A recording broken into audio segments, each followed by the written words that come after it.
ধন্যবাদ। 25 কুড়িগ্রাম 1 নাগেশ্বরী ভ্রুঙ্গামারী উপজেলা এবং নাগেশ্বরী ভ্রুঙ্গামারী কাঁঠাকাটা থানার বাসিন্দা যারা তাদেরকে শুভেচ্ছা জানাচ্ছি গণ অধিকার পরিষদের পক্ষ থেকে এবং ট্রাক মার্কার পক্ষ থেকে। আজকে আমরা আছি আমাদের ভ্রুঙ্গামারী উপজেলার যে গণ অধিকার পরিষদের কার্যালয়। আমাদের সাথে ভ্রুঙ্গামারী উপজেলা গণ অধিকার পরিষদের সভাপতি জনাব আতাউর রহমান, সাধারণ সম্পাদক সুজন ভাই সহ ছাত্র যুব শ্রমিক অধিকার পরিষদের সিনিয়র নেতৃবৃন্দরা এখানে উপস্থিত আছেন। আমরা আজকে এখানে মত বিনিময় করব তাদের সাথে। আর অবশ্যই 25 কুড়িগ্রাম 1 এই যে আসনটি, এটি বলতে গেলে বাংলাদেশের অন্যতম দরিদ্রতম একটা অঞ্চল এবং এই অঞ্চলের মানুষের যে দুঃখ দুর্দশা, এই অঞ্চলের মানুষের যে অর্থনৈতিক সংকট, শিক্ষার সংকট, স্বাস্থ্য সমস্যা, রাস্তাঘাট সমস্যা, বন্যা হলে এই এলাকা তলিয়ে যায়, নদী ভাঙন, আমরা চাই এই সমস্যাগুলো আর না থাকুক। মানুষ আমাদেরকে একটা সময় মঙ্গা এবং মফিস বলে আমাদেরকে কটাক্ষ করত। এখনও আমি ঢাকা বিশ্ববিদ্যালয়ে লেখাপড়া করেছি, আর সেখানে যারা এই অঞ্চল থেকে পড়াশোনা করতে যান অথবা যে কোনো কাজে যারা ঢাকায় যান অথবা কুড়িগ্রামের বাইরে যে কোনো অঞ্চলে যান, অনেক ক্ষেত্রেই তাদের কিন্তু এই কথাগুলো শুনতে হয়। এবং এক সময়ের একটা অ্যাডভার্টিজমেন্টও ছিল যে আমার নাম মফিস, ভাড়া হলো 30। তাহলে আমাদেরকে কী পর্যায়ে নিয়ে গিয়ে মানুষ অ্যাডভার্টিজমেন্ট করে আমাদেরকে কটাক্ষ করতে। আমি মনে করি, আমি ঢাকা বিশ্ববিদ্যালয়ে পড়াশোনা করেছি, এই অঞ্চলের আমার যারা অভিভাবকরা আছেন আমাকে সেখানে পাঠিয়েছেন, পড়াশোনা করার সুযোগ হয়েছে, যে জ্ঞানটুকু আমি লাভ করেছি, আমি ছাত্র রাজনীতি করেছি, আমার যে রাজনৈতিক অভিজ্ঞতা হয়েছে, সেই জায়গা থেকে আমি মনে করি যে এটা আমি দায়িত্ব মনে করি এই অঞ্চলের মানুষের ভাগ্য উন্নয়নের জন্য, অর্থনৈতিক উন্নয়নের জন্য, শিক্ষা স্বাস্থ্য এর উন্নয়নের জন্য, অবকাঠামোগত উন্নয়নের জন্য এবং সর্বোপরি এই অঞ্চলে কর্মক্ষেত্র তৈরি করার জন্য আমার রাজনীতিতে আসা, রাজনীতির পথ চলা। এবং আমরা যদি এই এলাকায় নির্বাচিত হতে পারি, আমরা যেটা বলতে চাই যে এখানে একটা স্থলবন্দর আছে, সেই স্থলবন্দরে ইমিগ্রেশন চালু করা হবে এবং এখানে আমদানি রপ্তানির পরিধি বাড়ানো হবে। এখানে একটা বাণিজ্যিক অঞ্চল কেন্দ্র তৈরি করা হবে, এখানে হাজার হাজার লক্ষ লক্ষ মানুষের কর্মসংস্থান হবে। এখানে একটা ইকোনমিক জোন তৈরি করা হবে, যেখানে শিল্পাঞ্চল থাকবে, উৎপাদন হবে এবং এখানে রপ্তানিমুখী যে বাণিজ্য সেটা গড়ে তোলা সম্ভব। এটা আগেও স্বাধীনতার পূর্বেও এই জায়গাটা একটা বিজনেস হাব ছিল, কারণ পাশেই ইন্ডিয়া আছে। সেখান থেকে আমরা রপ্তানিমুখী বাণিজ্য আমরা এখান থেকে করতে পারবো এবং উৎপাদন করে সেটা রপ্তানিমুখী বাণিজ্যিকীকরণ এটা আমরা এখানে করতে পারবো। এবং এখানে এলাকার যে নদী ভাঙন যে সমস্যাটা, সেটা নিয়ে আমরা ইতিমধ্যে কাজ করছি। এরকম না যে নির্বাচিত হলে, এমপি হলে আমরা এই এলাকার মানুষের জন্য কাজ করব, এরকম কথা বলতেছি না। এই 11 মাসেও এই এলাকার মানুষের জন্য আমরা অনেক কাজ করেছি। আমরা যখন বন্যা হয়েছে আমরা মানুষের সহযোগিতা করেছি, যখন শীত ছিল আমরা মানুষের পাশে দাঁড়িয়েছি। আমরা এই এলাকার যে স্থলবন্দর যে ব্রিজ হচ্ছে ভ্রুঙ্গামারী, সেটার জন্য দ্রুত হয়, সেটার জন্য আমরা কাজ করছি। এবং এইখানে আপনার এই এলাকায় যে নদী ভাঙন কবলিত এলাকা, সেই নদী ভাঙন কবলিত এলাকাগুলোতে যেন আপনার সেখানে সেটা রোধ করা যায়, তার জন্য সেই বন্যা কবলিত এলাকায় আপনার সেই বস্তা দেওয়া, সেগুলোর জন্য আমরা কাজ করছি। এবং এই যে দুধকুমার ব্রিজ, সেই ব্রিজটা যেন দ্রুত হয়, আমরা সেটার জন্য কাজ করছি। আমরা কিন্তু বসে নাই। এবং বিশেষ করে বাংলাদেশের যে সবচেয়ে বেশি যে চর বেষ্টিত এলাকা, এটা কিন্তু কুড়িগ্রাম। তো এই এলাকার চরের মানুষদের আসলে ভাগ্য উন্নয়নটা সবচেয়ে বেশি জরুরি। সেজন্য আমরা এখানে যে মিল কলকারখানা ইন্ডাস্ট্রির পাশাপাশি কুটির শিল্প যারা করেন, ফার্মিং, দুধ, মাংস, কৃষিজাত পণ্য, এই সমস্ত কাজের জন্য, উন্নয়নের জন্য আমরা এখানে কাজ করব।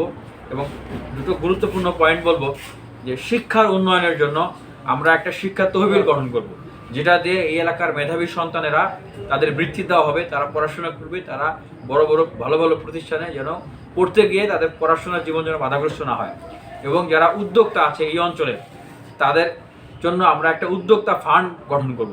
সেই উদ্যোক্তা ফান্ড দিয়ে আমরা তাদেরকে সহযোগিতা করব, যেন তারা তাদের সেই উদ্যোগগুলোকে বড় পরিসরে গড়ে তুলতে পারে এবং সেটা রপ্তানিমুখী বাণিজ্য হয়, কর্মক্ষেত্র হয়। আর যে প্রশ্নটা রাখলেন যে এখানে প্রতিষ্ঠিত যে রাজনৈতিক দলগুলো আছে, বাংলাদেশ জাতীয়তাবাদী দল বিএনপি, বাংলাদেশ জামাত ইসলাম, এবং একসময় এখানে জাতীয় পার্টির দাপট ছিল, এবং বিগত সময়ে আওয়ামী লীগের সরকার ছিল। তাদের সাথে নতুন রাজনৈতিক দল এবং আমি একজন তরুণ হিসেবে ভোটের মাঠে প্রতিদ্বন্দ্বিতা করা, অবশ্যই এটা একটা চ্যালেঞ্জ। আর অবশ্যই আনন্দ তখনই থাকে যখন চ্যালেঞ্জ থাকে। চ্যালেঞ্জ না থাকলে তো আর আসলে আনন্দ থাকে না। আর প্রতিযোগিতা থাকলেই কিন্তু আসলে মানুষ অনেকগুলো অল্টারনেটিভের ভিতরে তারা কিন্তু সবচেয়ে ভালো জিনিসটা বেছে নিতে পারবে। সেক্ষেত্রে আমি মনে করি যে আমি একজন তরুণ হিসাবে আমি এই অঞ্চলের মানুষের জন্য যে সেবাটা দিতে পারবো, এই অঞ্চলের মানুষকে নিয়ে আমি আসলে অনেক আগে থেকেই ভাবি।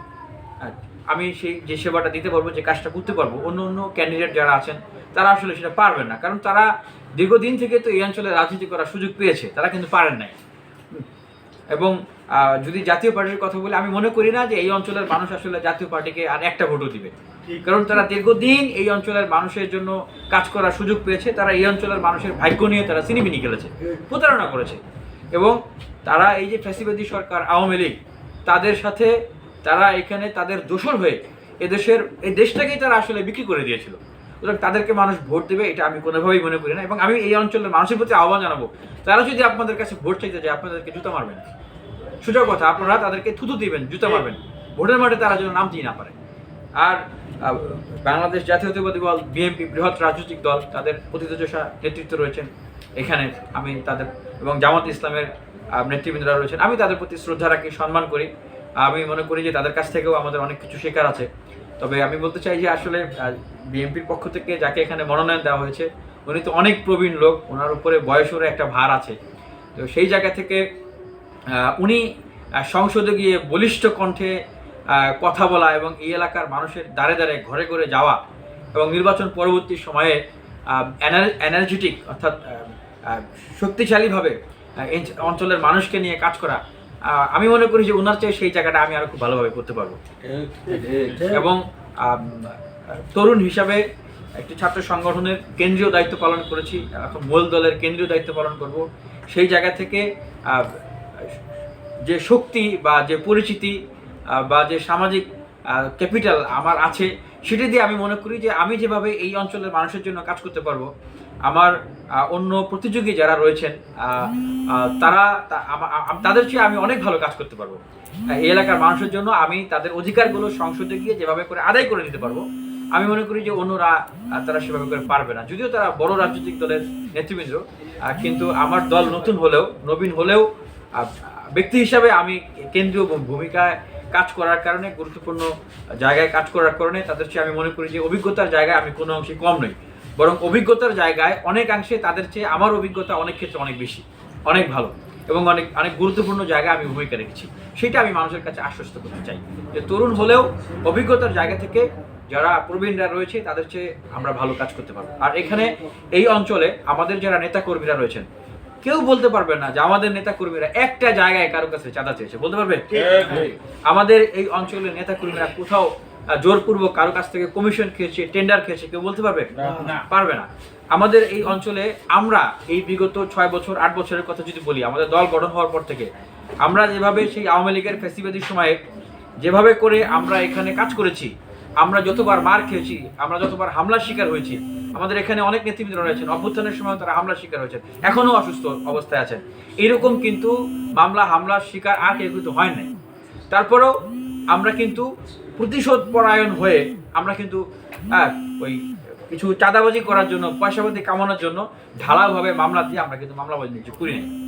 আমাদের নেতাকর্মীরা মামলা বাণিজ্য করেনি, মানুষকে কষ্ট দেয়নি, অত্যাচার করে নাই, বরং আমরা অনেককে সুযোগ দিয়েছি। আমরা মনে করি যে এই যে অঞ্চল, এই অঞ্চল আমাদের সবার, আমরা সবাই মিলে এই অঞ্চলের উন্নয়ন করব। তবে হ্যাঁ, একটা স্পষ্ট বার্তা দিতে চাচ্ছি যে যারা আওয়ামী লীগের হয়ে কাজ করেছে, আওয়ামী লীগের দোসর জাতীয় পার্টির হয়ে কাজ করেছে, এবং এই 14 মাসেও যাদের কোনো আত্মোপলব্ধি আসে নাই, যারা ভালো হতে চায় না, যারা ভালো হয় নাই, যাদের ভিতরে কোনো পরিবর্তন আসে নাই, যারা এখনো সেই পতিত শেখ হাসিনা ইন্ডিয়ায় বসে আছে, সেখান থেকে ষড়যন্ত্র করতেছে, সেই ষড়যন্ত্রর প্রজেক্ট এই ভুরুঙ্গামারিতে বাস্তবায়ন করার জন্য কাজ করবে, তাদেরকে বিন্দুমাত্র কোনো ছাড় দেওয়া হবে না।